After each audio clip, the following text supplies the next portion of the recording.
He's Ed. And he's Steph. And this is Techbyte with Ed and Steph.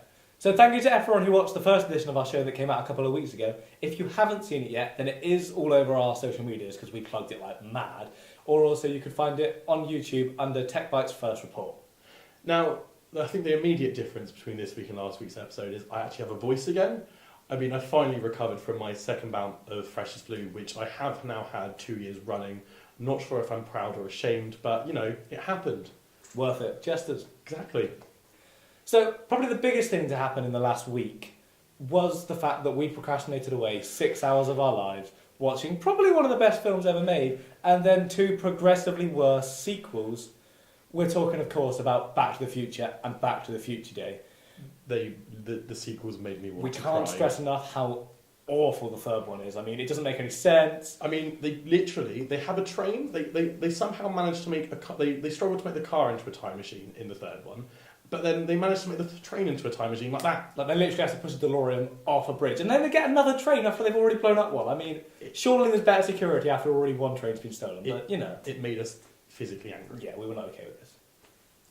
Anyway, but, you know, in celebration of this glorious day, we've decided to have a look at the tech companies or other companies and see how they prepared for Doc and Marty's arrival.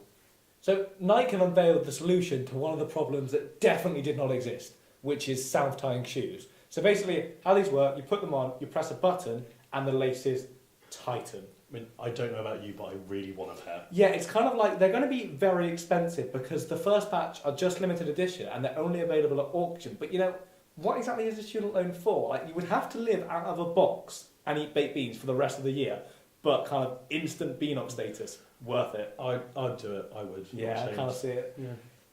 I mean, in other news, Spotify has released a playlist to sum up the last 30 years for any recent time traveller, and we're talking Duran Duran, we're talking Phil Collins, and we're talking Ed Sheeran, and we're talking Justin Bieber. What do you mean? Instant classic? Yeah, maybe. Toyota have also released a trailer with Michael J. Fox and Christopher Lloyd, and they're showing them a Mr. Fusion style rubbish compactor using to fuel their cars.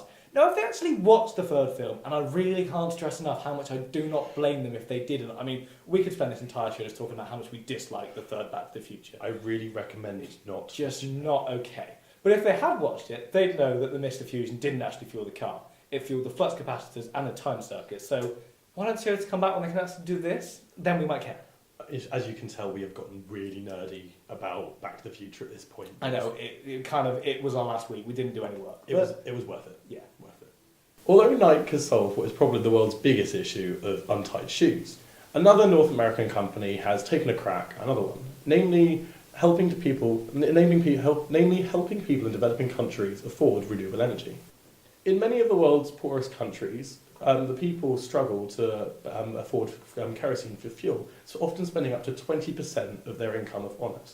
Kind of imagine being a second year in your house and not being able to turn the heating on because you've been to Domino's too many times this week. Which we definitely didn't do this week. So cold, but we can't work out how to turn it off when we turned it on, so it's kind of a bit of an issue for us at the moment. Moving on.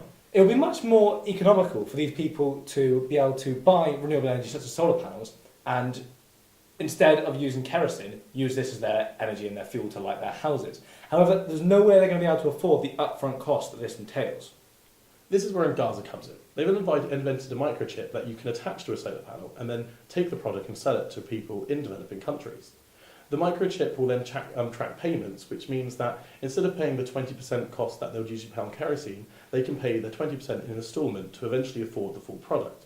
And then the companies don't lose out because they can track the payments as they go, which means if they stop paying for the solar panel, they can flip a switch and it will turn it off, reminding the people that they need to go back to the market and pay the next instalment.